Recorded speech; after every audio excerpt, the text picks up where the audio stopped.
As far as my older daughter, I think she knows the values. We've taught her what a quarter is and what a nickel is and how many pennies make a nickel and all that good stuff. Daniela, my youngest one, is just, woo, there's so many coins, you know, so many little pieces of metal on the table.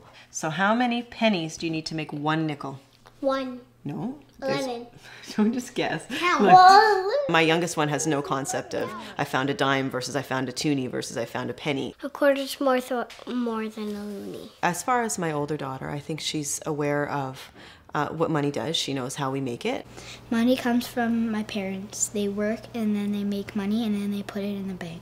I would say I started with her when she was about 5. The kinds of things you can use money for is clothes, toys, and candy. When I was teaching Fiona the value of money, we would take a handful of coins and just throw them on the table and get her to, number one, sort them. And then I would get her to put them which is worth the least to which is worth the most. And then we'd start to slowly add them together. Right, and how many loonies are in a toonie? 2. Good.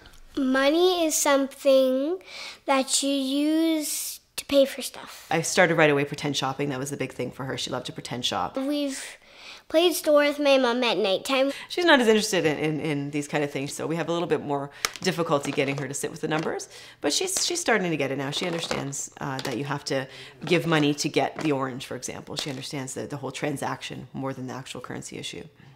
Hello, miss. Can I pay for these, please? Sure thing. You know, we teach a little bit of money value to our children. A TV costs high. A van costs more than bananas. Shoes cost medium. A TV costs more than a hamburger. Socks cost low. I think a car would cost $1 million.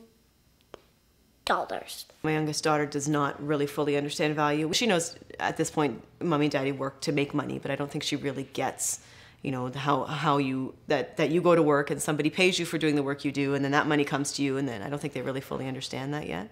The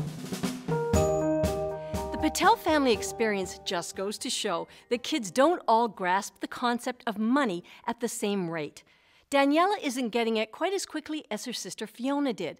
But it's not just about age or education. It's also about their interests.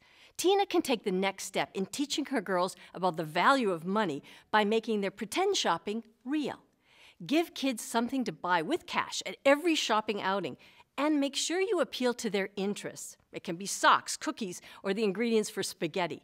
Now, don't worry at this stage about making change. Your goal is for them to start estimating how much things cost and if they have enough money to make the purchase.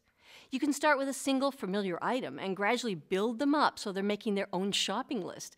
They can check the price sticker on the shelf and then ask mom or dad for the amount. You know, I find kids love the transaction at the checkout. The concept of money through numbers alone can be hard to grasp, but the physical experience of handling money, seeing prices, and paying for things is what makes the lesson stick.